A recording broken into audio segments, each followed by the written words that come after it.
ইউযাব্বিহু আবনাআহুম ওয়া ইস্তাহয়ী নিসাআহুম। বনি ইসরাইলের ঘরে শিশু সন্তান জন্ম হলে যদি ছেলে হতো সাথে সাথে জবাই করে ফেলতো, মেয়ে সন্তান হলে বাঁচিয়ে রাখতো, জীবিত রাখতো। প্রশ্ন হতে পারে, হুজুর কেন এই ফেরাউন শিশু সন্তান ছেলেগুলোকে জন্মের পরেই মেরে ফেলতো? কারণ ফেরাউন একবার স্বপ্নে দেখেছিল বাইতুল মুকাদ্দাসের দিক থেকে বিরাট একটা অগ্নিশিখা মিশরের দিকে এসে ফেরাউনের বংশের সবার ঘর বাড়ি জ্বালিয়ে ছাই করে দিয়েছে, কিন্তু বনি ইসরাইলের কারো ঘর বাড়ি জ্বলে পুড়ে ছাই হয় নাই। এই স্বপ্ন দেখার পরে তার টেনশন বেড়ে গেল। সে তার রাজ্যের স্বপ্ন বিশারদদেরকে আহ্বান করলো, আহ্বান করে জানতে চাইলো, আমি এই স্বপ্ন দেখেছি, এই স্বপ্নের ব্যাখ্যা আমাকে বলে দাও।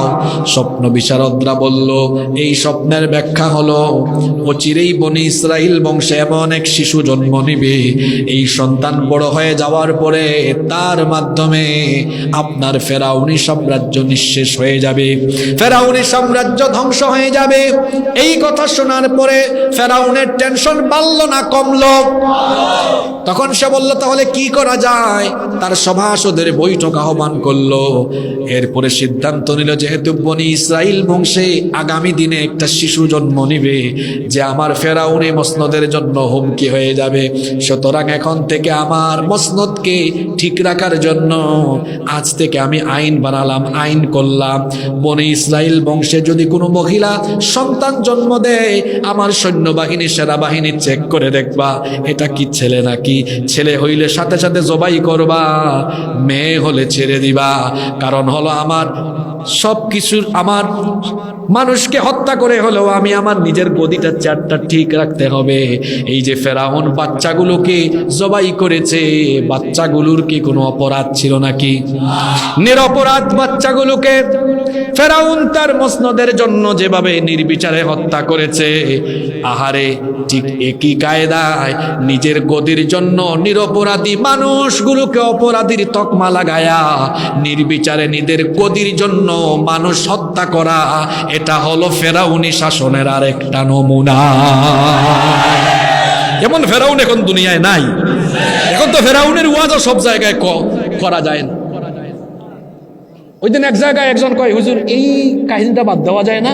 বললাম, ওয়াজ হয় ফেরাউনের আর কষ্ট লাগে আপনার, বুঝলাম না। বংশীয় সনদ তো তালাশ করা দরকার, ঠিক কিনা বলেন? ফেরাউনের কথা বললে আমার কি খারাপ লাগার কথা? তাহলে শোনেন, এই আয়াতে ফেরাউনের কয়টা কর্মকাণ্ড বলা হলো? জোরে বলেন, কয়টা? শিশু সন্তানগুলোকে জবাই করে ফেলতো। ঠিক এই সময়ে মুসা নবীর জন্ম হলো। আপনাদের কষ্ট হচ্ছে? আচ্ছা, আমি যদি আর 22 থেকে 23 মিনিট কথা বলা কন্টিনিউ করি, কষ্ট হবে আপনাদের? আমাকে তো সুন্দর একটা ফিনিশিং দিতে হবে, আপনারা শুনবেন তো? ফেরাউন আইন জারি করলো, বনি ইসরাইলের মহিলার ঘরে সন্তান জন্ম নিলে ছেলে হলে জবাই করে ফেলো। এই সময়ে জন্ম হলো মুসা নবীর। মুসা নবীর মা মুসা নবীকে জন্ম দিলেন। মুসা নবীকে জন্ম দেওয়ার পরে মুসা নবীর মায়ের দুশ্চিন্তা এবার কম না বেশি? চিন্তা করছেন, হায় হায়, এখন যদি ফেরাউনের বাহিনী এই খবর জানে আর আমার সন্তানকে যদি এসে জবাই করে ফেলে, তো আমি মায়ের সামনে সন্তান জবাই করলে কেমনে আমি এটা সহ্য করব? দুশ্চিন্তাগ্রস্ত হয়ে গেলেন। ঠিক সেই সময় আল্লাহ তাআলা তার বান্দির অন্তরে ইলহাম ঢেলে দিলেন। আল্লাহ তাআলা জানিয়ে দিলেন, আমার বান্দি শোনো, তুমি কোনো দুশ্চিন্তা করো না, তুমি তোমার সন্তানকে, আল্লাহ কোরআনে বলেছেন, আনিকযিফি হিত্তাবুত, একটা সিন্দুকের ভেতরে ঢোকাও, সিন্দুকের ভেতরে ঢুকায়া ফাকযিফিহি ফিল ইয়াম, সিন্দুকটাকে তুমি নদীতে ভাসিয়ে দাও। একজন মা তার নবজাতক সন্তানকে সিন্দুকে ঢুকায়া ওই সিন্দুকটা নদীতে ভাসিয়ে দেওয়া, এটা মায়ের জন্য সহজ না কঠিন? খুবই কঠিন এটা। তিনি যখন দুশ্চিন্তাগ্রস্ত হয়ে গেলেন, ফ্রাস্ট্রেট হয়ে গেলেন, আল্লাহ তাআলা মুসা নবীর মাকে জানিয়ে দিলেন এই কথাটা। আল্লাহ কোরআনে এভাবে বলছেন, ওয়ালা তাখাফি ওয়ালা তাহজানি ইন্না রাদ্দুহু ইলাইকি ওয়া জাইলুহু মিনাল মুরসালিন। তুমি কোনো চিন্তা করো না, হতাশ হয় না, টেনশন করো না, খুব শীঘ্রই তোমার ছেলেকে আমি তোমার কোলে ফিরিয়ে দিব। শুধু তাই নয়, তোমার এই ছেলেকে আমি রসুল বানাবো। এবার তার টেনশন দূর হলো। তিনি এবার একটা সিন্ধুকের ভেতরে তার এই শিশু ছেলেটাকে ঢুকায়া নদীতে ভাসিয়ে দিলেন।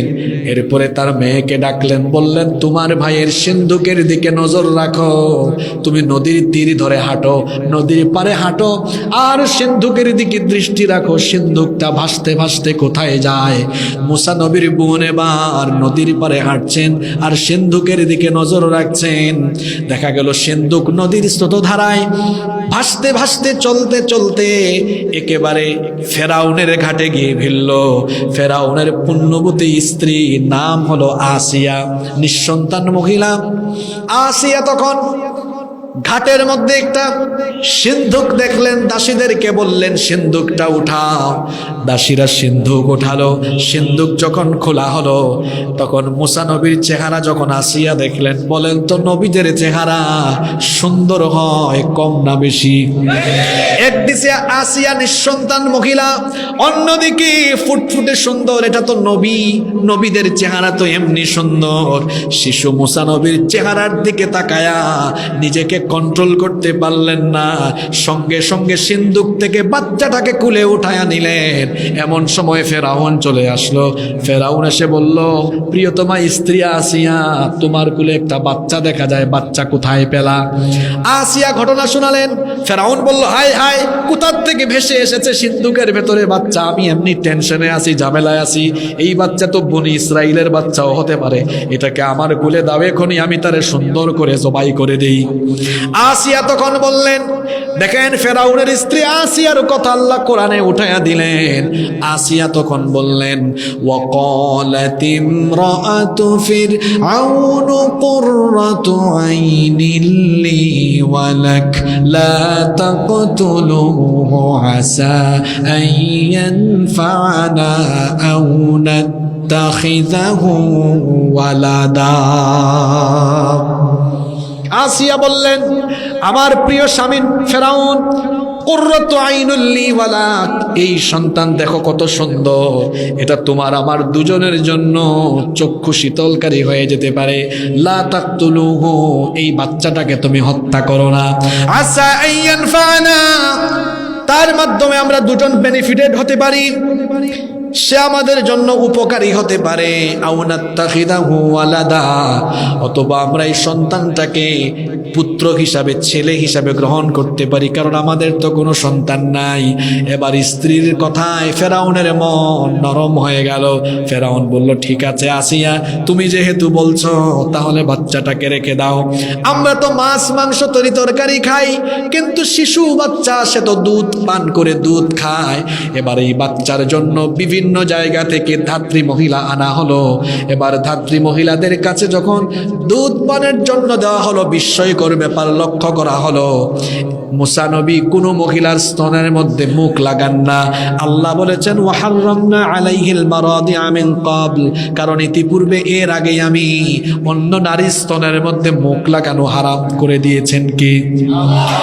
আসিয়া টেনশনে পড়ে গেলেন, ফেরাউনও টেনশনে পড়ে গেল, শিশু বাচ্চাকে বাঁচাবো কেমনে?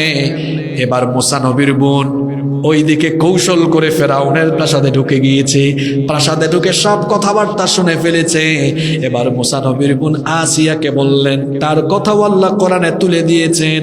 তিনি তখন বললেন, হাল আদুল্লুকুম আলা আহলি বাইতি ইয়াকফুলুনাহু ওয়া হুম লাহু নাসিহুন, আমি কি এমন একটি ফ্যামিলি, এমন একটি পরিবারের সন্ধান দিব যেই পরিবারে এই বাচ্চার দেখাশোনা করবে, লালন পালনের দায়িত্ব নিবে।